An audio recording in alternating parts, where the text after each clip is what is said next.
စွာဘုရားကိုယ်တိုင်ဟောခဲ့တဲ့ပတ္တကမ္မသုတ်စာလေးကိုပါဠိတော်ကတော့ပတ္တကမ္မတမလို့ကြရင်တဲ့တယောက်ပတ်တဲ့အမှုကိစ္စလို့ဆိုလူဘဝရလာတဲ့အခါမှာပါလို့တဲ့နာလို့ဖို့အဲ့ဒါနဲ့ပတ်သက်ပြီးတော့ဟောတာလေးမတတ်နိုင်မတတ်ကြရအောင်အဲ့တော့ချက်နော်မတတ်တာပဲလူဆန္ဒကိုပထမမြတ်စွာဘုရားပြောပြလောကမှာလူတိုင်းလူချင်းတဲ့အရာလေးမျိုးရှိတယ်အဲ့ဒါဟောတယ်အဲ့နံပါတ်1ပဲနော်လူတိုင်းဟာပစ္စည်းဥစ္စာကျွဲဝါချမ်းသာခြင်းနဲ့ပြည့်စုံခြင်းညာအနည်းဆုံးတထေကြီးမဖြစ်တာစားနိုင်တောက်နိုင်ဘဝမှာစိတ်ပြည့်နေခြင်းညာ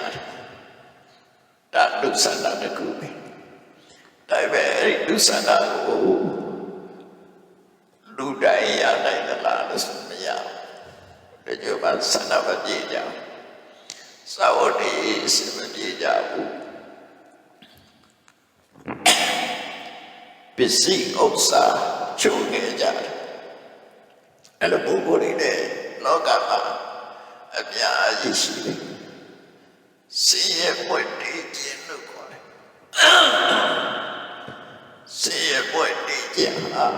ကမ္ဘာကြီးမှာအများဆုံးပဲနိုင်ငံလေးနဲ့ပြောမယ်ဆိုလို့ရှိရင်လည်းချမ်းသာတဲ့နိုင်ငံရှိတယ်ဆင်းရဲတဲ့နိုင်ငံရှိတယ်ချမ်းသာတဲ့နိုင်ငံတွေကချမ်းသာတဲ့ဆင်းရဲတဲ့နိုင်ငံဆင်းရဲလူတွေကြည့်မယ်ဆိုရင်လည်းချမ်းသာတဲ့လူကချမ်းသာတယ်ဆင်းရဲတဲ့လူကဆင်းရဲတယ်ကမ္ဘာမှာဆင်းရဲသူနဲ့ချမ်းသာသူဘယ်သူကများလို့ဆိုလူတိုင်းကအတိမတ်ပြုပြီးတော့ကိုယ်ရှိသေးရှိစတာလူတိုင်းဖြစ်တာမှမဟုတ်တာနော်ဘုန်းကြီးတွေလည်းဘုန်းကြီးတိုင်းကဘုန်းကြီးရမဝယ်ဘူးလို့ပြောမှာပဲသူ့အတိုင်းဝိုင်းမှာဒီတိုင်းပဲနော်သူ့အတိုင်းဝိုင်းထဲမှာကိုယ်ရှိသေးရှိဆိုတာဖြစ်ချင်ကြဒါဒုတိယဆန္ဒပဲအဲ့ဒါတော့တွေ့သလားလို့ဆိုတော့ဝယ်ယူလို့လည်းမရဘူးကြိုးစားလို့လည်းမရဘူးကိုယ်ရှိသေးရှိညာကအတိမတ်ပြုတ်လာတာတင်ပေါ်ကြောင့်ကြောက်ဖို့အဲ့တော့ပိုက်ဆံနဲ့ချမ်းသာတဲ့ကိုယ်သိက္ခာလည်းရှိတယ်နောက်တစ်ပါးလို့ခြင်းသေးတယ်ကိုယ့်ကိုပေးကြတယ်ကြမ်းပါခြင်းနဲ့အသက်ရှိတယ်အသက်ရှိခြင်းနဲ့လူတိုင်းအသက်ရလာလို့ရှိရင်ဆုတောင်းကြတယ်သက်ရှိပါစေကြမ်းပါပါစေသက်ကြည်လာတဲ့အခါခုနတော့ထွက်လာတော့သိငါထွက်တဲ့ကမ္မပရိသတ်ရဲ့သက်ရှိပါစေသက်ရှိပါစေဘယ်သူမဆိုသက်ရှိခြင်းညာတာပဲနော်အဲ့ဒါလူဆန္ဒဆုတောင်းလို့ရလာလို့ဆုတောင်းရမယ်မရလူတိုင်းဟာသက်ရှိကြပါစေလို့ဆုတောင်းနေကြတာနော်အဲ့ဒီအချက်ကလည်းဆိုင်ရာအကြောင်းရှိတယ်အဲ့တော့ဒီအချက်ရတဲ့ပုဂ္ဂိုလ်ကလည်းရခိုင်တော်အပြည့်နေပါလေသက်ရှိတဲ့ပုဂ္ဂိုလ်ဆိုရခိုင်တော်အပြည့်နေပါလေငယ်ရွယ်နဲ့ပဲသိဆုံးသွားကြတယ်အဲ့တော့လူဘဝမှာညှော်နေချက်သုံးခုနော်သက်ရှိနေပါတော့စီဝါဥစ္စာတို့နဲ့ခြင်းနဲ့ကိုယ်ရှိခြင်းနဲ့သက်ရှိခြင်းနဲ့ဒီသုံးခုဘဝမှာလုံလောက်သွားပြီဒါပေမဲ့နောက်ဆုံးညှော်နေချက်တွေတခုကြံနေသေးတယ်အဲ့နောက်ဆုံးညှော်နေချက်ကပါမနိယလို့သိတဲ့အခါမှာကောင်းရသူတွေပုံရောက်ခြင်းဒါနောက်ဆုံးညှော်နေချက်ပဲလူဘဝအဲ့တော့လူတိုင်းမှာဒါရှိမှာပဲနော်သိရအောင်တော့ကောင်းရဖို့ဘဝကိုရောက်ခြင်း နောက်ဆုံးကြတယ်ဟုတ်ပြီအဲ့ဒါတွေကအကျိုးတရားတွေလို့ခေါ်တယ်အကြောင်းရှိလို့ဖြစ်လာတဲ့အကျိုးတရား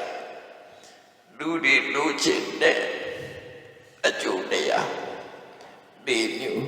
အဲ့ဒီမျိုးကိုဖြည့်ဆည်းပေးနိုင်တဲ့အကြောင်းရှိတာလို့ဆိုမြတ်စွာဘုရားရှိတယ်ဒါလေးကိုမှတ်ဖို့လိုတာနော်ဟိုကတော့လူတိုင်းရှိတာပဲဟုတ်ပြီအခုပြောတဲ့စိတ်ဆန္ဒပြည့်ဖို့အတွက်ကိုယ့်ရင်ထဲမှာပါရှိရမယ်ဘာလို့တဲ့လဲနော်အဲ့ဒါအရေးကြီးတယ်ဘာလို့ရမလဲလုံးတဲ့ဆိုတာအခုချက်ချင်းတော့ဘယ်သူမှမရကောက်ွယ်လေးစားရင်တော့3မိနစ်စောင့်နော်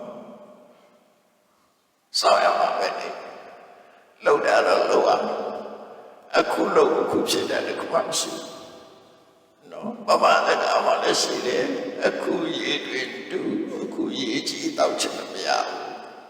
အချိန်တစ်ခုတော့စောင့်အခုတစ်ပင်ဆိုင်တယ်အခုဒီဖို့ဆိုမှဖြစ်နိုင်အဲ့ဒါသာထားအခုတမင်ချက်တယ်အခုစားရမရသေးဘူးဆိုင်အောင်ဆိုင်တော့ဝေးတော့မှာပြီးတော့စောင့်ရတယ်ပေါ့လားတိုင်းစောင့်နေတာပဲအဲ့တော့ချက်ချင်းကြီးဆိုပါတော့ဘာဖြစ်တော့မရဘူးလားဆိုရဖို့အတွက်ချိန်တဲ့ကူတော့စောင့်အောင်အဲ့တော့မြတ်စွာဘုရားကအဲ့ဒီအကျိုးတွေကိုလိုချင်တဲ့ဆိုလို့ရှိရင်ဖြည့်ဆည်းပေးနိုင်တဲ့အကြောင်းတရား၄မျိုးရှိတယ်အဲ့ဒီပြောပါတော့နံပါတ်1ကုသိုလ်ကောင်းမှုပေါ်မှာစိတ်ဝင်စားပြီးတော့မြတ်စွာဘုရားရဲ့အသိပညာကိုယုံကြည်တဲ့တတ်တာရှိရမယ်မြတ်စွာဘုရားဆိုတာအမှတ်တရားကိုဟောတဲ့ပုဂ္ဂိုလ်ပြောတာနော်ဘုရားဆိုတာမတရားကိုဟောတဲ့ပုဂ္ဂိုလ်တခင်မှတဆူပဲပေါ်တယ်အဲ့ဒီမတရားဟောနိုင်တဲ့ပုဂ္ဂိုလ်ရဲ့အသိဉာဏ်ကိုယုံကြည်မှုရှိရမယ်အဲ့ဒီယုံကြည်ခြင်းဟာ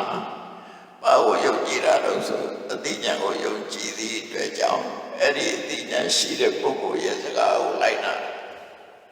နော်ဒါဘလို့တတ္တဆိုတာအရေးကြီးဆုံးပဲနံပါတ်1ယုံကြည်မှုရှိရမယ်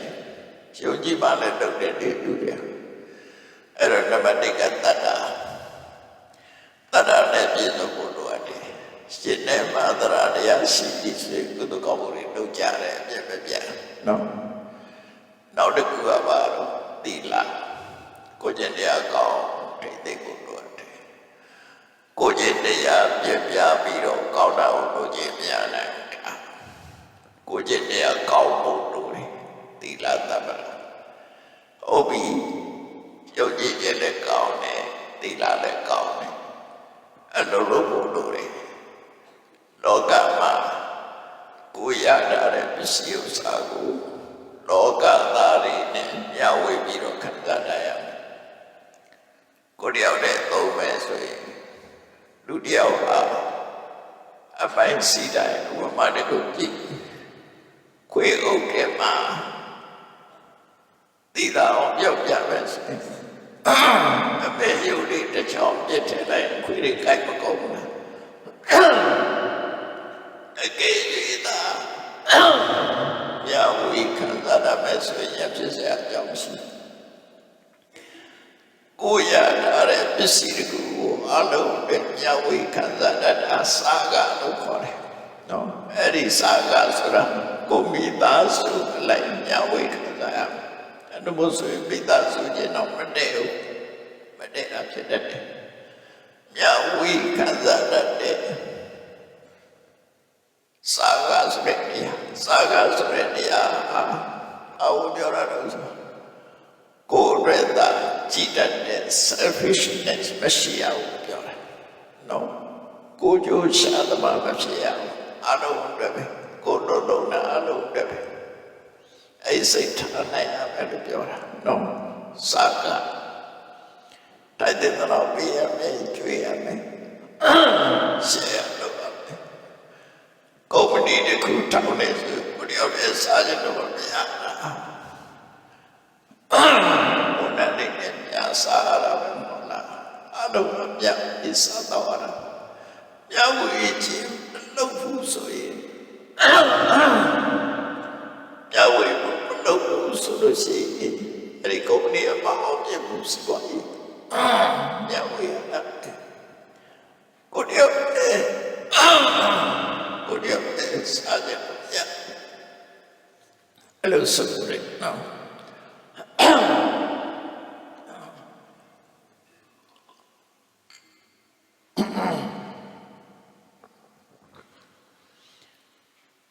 စာကသမရာ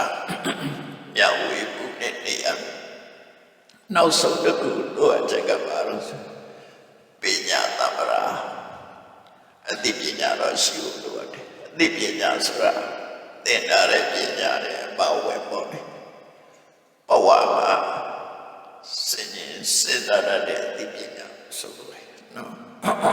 ဘဝမှာစဉ်းရင်စဉ်းစားတဲ့အသိပညာဥမာပဲစီဝါရေးဆိုရင်စီဝါရေးပဲတော့ပညာရေးဆိုရင်လူမှုရေးဆိုရင်လူမှုရေးသူဆိုင်ရာအသိပညာတွေဆိုတာရှိတယ်စဉ်းစားတတ်ရတယ်အဲ့တော့အလုံးပေါင်းလိုက်တော့ခုနကအကျိုးလေးမျိုးစန္ဒပြေဖို့အတွက်ဒီလေးခုဒါကအကြောင်းလေးခုလို့ခေါ်တယ်အကြောင်းနဲ့အကျိုးအကြောင်းတော့မှအကျိုးရတယ်တမင်းချက်မှတမင်းကောင်းစားဆံကောင်းချက်မှတမင်းကောင်းစားချက်ကြတဲ့အစညဆိုရင်ညမှာပဲလေဘယ်အပဲဖြစ်ကိုကောင်းတဲ့တော့မှကောင်းတာဖြစ်တယ်ဒါအကြောင်းနဲ့အကျိုးဆိုတာဒီတိုင်းပဲနော်အကြောင်းနဲ့အကျိုးဆိုတာဒီတိုင်းမြတ်စွာဘုရားဟောတာလောကမှာရှိနေတဲ့အကြောင်းနဲ့အကျိုးဟောတာထွင်ပြီးတော့မဖြစ်နိုင်တာလေးပြောတာတခုမှမရှိဘူးနော်အဲ့တော့ဘုရားပြောတယ်ညောင်းနေချက်လေးရအောင်မြင်ဖို့အတွက်ယုံကြည်ချက်ရှိရမယ်ကိုယ်ကျင့်သီလကောင်းရမယ်နော်အလုံးနဲ့ရှယ်ယာလုပ်ပြီးတော့သက်မွေးတတ်ရမယ်အသိပညာရှိရမယ်အဲ့တော့အသိပညာကနောက်ဆုံးအရေးကြီးဆုံးပဲလို့ခေါ်တယ်အဲ့ဒီအသိပညာရှိဖို့အတွက်တခါမလုပ်ရမလဲလူတွေကစေတညမလုပ်တုံးသွားတဲ့စေတညမတုံးမှုစေတညဆိုတာဘာတော့မလုပ်တဲ့နာမလုပ်မိဘူးမပြောတဲ့နာမပြောမိဘူးအဲ့ဒါစေတညလုပ်တဲ့နာကိုလုပ်ရမယ်မပြောတဲ့နာမပြောရမသိတဲ့နာဆိုတော့ကမှမရှိဘူးအလုံးအသိလို့ရမသိတဲ့နာဆိုတာလောကမှာမရှိဘူးသိတာအပြစ်မဟုတ်ဘူးပါကအပြစ်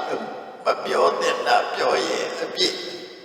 မလုပ်တဲ့နာလုပ်ရင်အပြစ်လုပ်တဲ့မလုပ်တဲ့ခွဲခြားသိတာပညာဟုတ်လားလုပ်တဲ့မလုပ်တဲ့ခွဲခြားမသိလို့မလုပ်တဲ့နာလုပ်ရင်တော့ရောက်ပါပဲ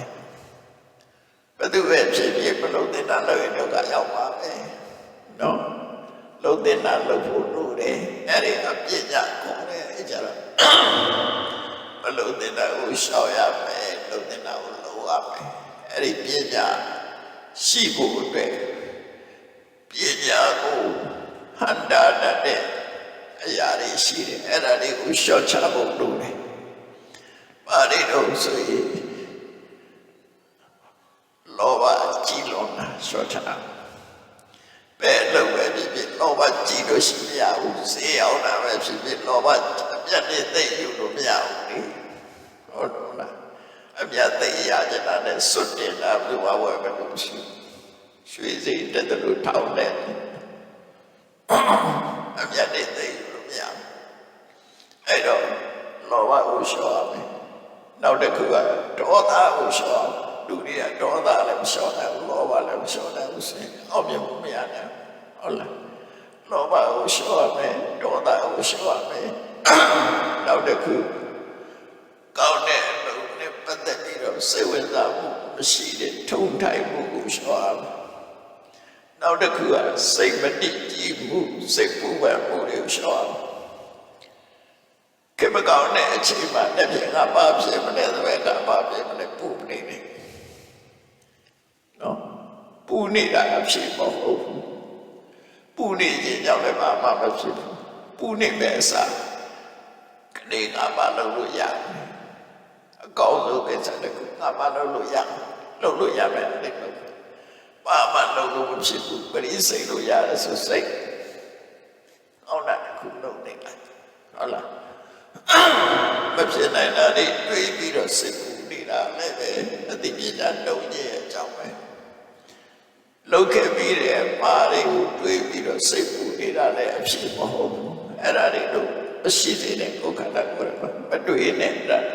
ပြီးတာတွေပြီးသားသင်္ခါရပဲယူလိုက်မာရင်လည်းသင်္ခါရယူကောင်းတာဆိုရင်လည်းသင်္ခါရယူသင်္ခါရဆိုတာကိုယ်အတွက်ဟာရှောင်းရဆောင်ရအတွက်ပတ်သားချက်တစ်ခုပဲလက်ဆင့်ခေါ်တာပေါ့နော်အဲ့သင်္ခါရယူဖို့ပဲလုပ်ရမယ်ပြန်ပြီးတော့ပူပန်နေဖို့မဟုတ်နောက်တစ်ခုကကိုမသိတာနဲ့ပတ်သက်ပြီးတော့တန်တရားပွားပြီးတော့အလုံးမလုံးပဲနဲ့တရားမနေနဲ့ဆိုပါစို့နောက်ဘဝဆိုတာရှိတာဟုတ်ပါမလား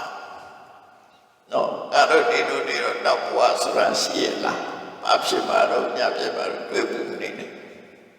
အဲ့ဒါတွေမတွေ့နဲ့အခုကောင်းအောင်လုပ်နေခုလုံးတဲ့အပေါ်မှာသာစဉ်းစားခုလုံးတာကသူပြောင်းထိခိုက်သလားကိုယ်ထိခိုက်သလားတို့ဘအလုံးထိခိုက်သလားဒါပဲစဉ်းစားတဏှာတွေစဉ်းစားနေကိုယ်လည်းလမ်းပြီးတဲ့ပတ်ပြီးတဲ့အရာတွေကိုစဉ်းစားပြီးခေါင်းချုပ်နေခြင်းဟာချိန်ဖြုံခြင်းနဲ့ကိုယ်ဖြည့်ဆည်းပြနေခြင်းပဲဖြစ်တယ်ဟုတ်တယ်မလားဘာရအမှန်ပဲကောင်းရှောက်နေလို့ကောင်းကုန်နေပါရလို့ဆိုပေမဲ့ကျွတ်တော့တတ်ချာကိုယ်ပါများလို့ရှိအဲ့တော့ကောင်းမရှုံနဲ့ဘာလို့လို့ရရတယ်နော်ရတာပဲတော့ပြီအကျိုးရှိတဲ့ຢာတွေလောကမှာအများကြီးပဲတခုလုံးနေပြီအဲ့တော့အတိပညာရရှိဖို့အတွက်အပူတွေမစင်စားနဲ့လောဘမကြည့်လို့နဲ့ဒေါသမကြည့်လို့နဲ့စိတ်ဓာတ်မကြနဲ့နော်စိတ်တွေကိုစုစည်းစုပစီနိုင်ပဲနဲ့ပူလောင်မှုတွေမရှိသေးနဲ့တန်တရားတွေမထားနဲ့အဲ့ငါကိုအဲ့ဒီငါကိုဖယ်လိုက်လို့ရှိရင်စေတကြတာတုတ်ပေါက်လာပေါက်ရောက်လာတယ်နော်စေတကြထွက်လာအဲ့ဒီစေတကြခုနပြောတယ်ကောင်းတဲ့အကျိုးတွေကိုဖော်ဆောင်ပေးနိုင်တာပညာတပ္ပရာအဲ့ဒီပညာပြည့်စုံမှုရအောင်ဒါတွေကိုရှင်းထုတ်လိုက်ရနော်ဘာနဲ့ရှင်းထုတ်လို့ပညာနဲ့ပဲရှင်းစေတမှုနဲ့ပဲရှင်းထုတ်ပါလူလောကမှာတန်ရှင်းလို့ရဆိုတာစိတ်ကိုစိတ်နဲ့ပဲတန်ရှင်းရတယ်ပြည့်မဲ့တန်ရှင်းတာကြတော့တပြည့်စီတို့ရေတို့စပြားတို့တခြားကြိယာတွေတန်ရှင်းရတယ်စိတ်ရဲ့အကြည့်ကြတော့တပြည့်စီမလို့စပြားမလို့တော့တန်ရှင်းတဲ့ကြိယာဘာမှမလို့ဘာလို့စိတ်ကိုစိတ်နဲ့ပြန်ပြီးတော့တန်ရှင်းဒီလိုတွေးလို့စိတ်ကူရင်ကိုလိုတွေးလိုက်ရောက်သွားပြီဥပမာမှာတော့စေရေကြောင်ဖြစ်ပေါ်လာတဲ့ရှုံညုံကိုပါတဲ့စီရရေနဲ့ပဲစီရအဖြစ်ကတော့သူဖြစ်တာနော်ရေကြောင်ဖြစ်တဲ့ရှုံညုံကိုရေနဲ့ပဲစီချစိတ်ကြောင်ဖြစ်လာတဲ့သို့မဟုတ်စိတ်ထဲမှာဖြစ်ပေါ်လာတဲ့ပူပန်မှုတွေကိုစိတ်နဲ့ပဲစီတရားသွားရှာမနေနဲ့ကိုယ်စိတ်တဲ့ကိုဒီလိုတွေးရင်စိတ်ပူရင်ကိုလိုတွေးပြောင်းတွေးလိုက်တော့သွားတာစိတ်ပူကြတွေးပူမှာပဲစိတ်အေးကြတွေးအေးတာပဲနော်အဲ့ဒါအဖြစ်ပဲတရားသွားရှာမနေနဲ့နော်စိတ်ကိုပြောင်းတွေးရသဗျာကိုယ်တိုင်ကိုအရိတိကိုခေါ်တာလူတွေအားရပတ်စံနဲ့ဝယ်ရတာပေါ့ဘူးစူပါမားကတ်သွားရှာမနေတယ်မရဘူးနော်စိတ်ပူရင်ကိုယ်စိတ်ကိုပဲပြင်နိုင်စိတ်ပူတဲ့စိတ်ကိုကြည်လင်တဲ့စိတ်နဲ့စီကြောလိုက်တယ်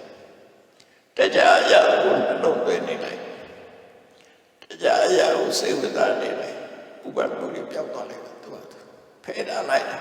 နော်အဲ့လိုဆိုလို့နော်အဲ့တော့ဟုတ်ပြီစိတ်ကိုစိတ်နဲ့စီကြောတန်ရှင်းလိုက်လို့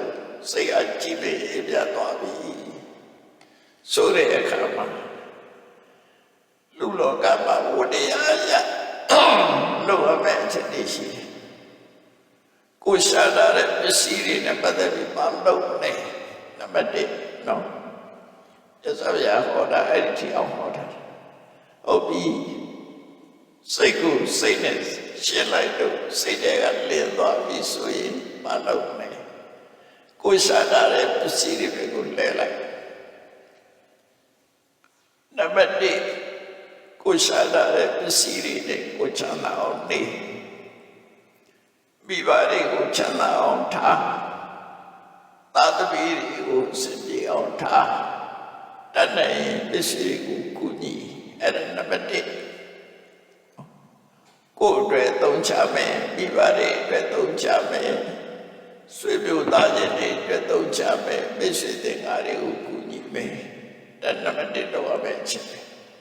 ရတာတဲ့ပစ္စည်းအဲ့ဒီနေနဲ့ကိုယ်ရင်ကိုယ်ပါစေကောင်းတော့ကောင်းပြည့်ပစ္စည်းဆိုတာသိတဲ့ဥရှာရမဟုတ်ဘူးတော့ဥရှာ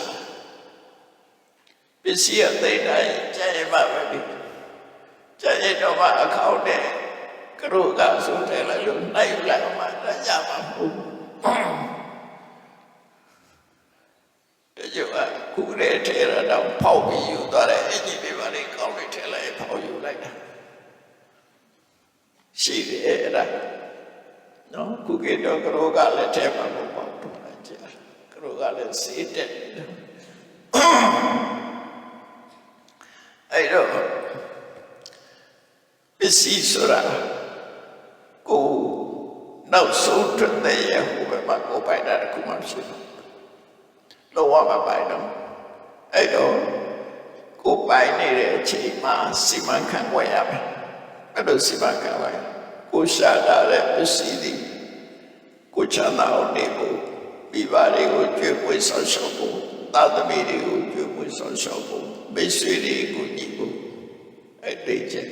ရသဗျာဟောတာဒါဖျားဟောတာပြောတာတော့ဘုရားပြောတာမဟုတ်ဘူးဘုရားကဘာသာပြန်ပြီးတော့ပြောတာရှင်းပြတာဒါကပထမအချက်ဒုတိယအချက်ကပါတော့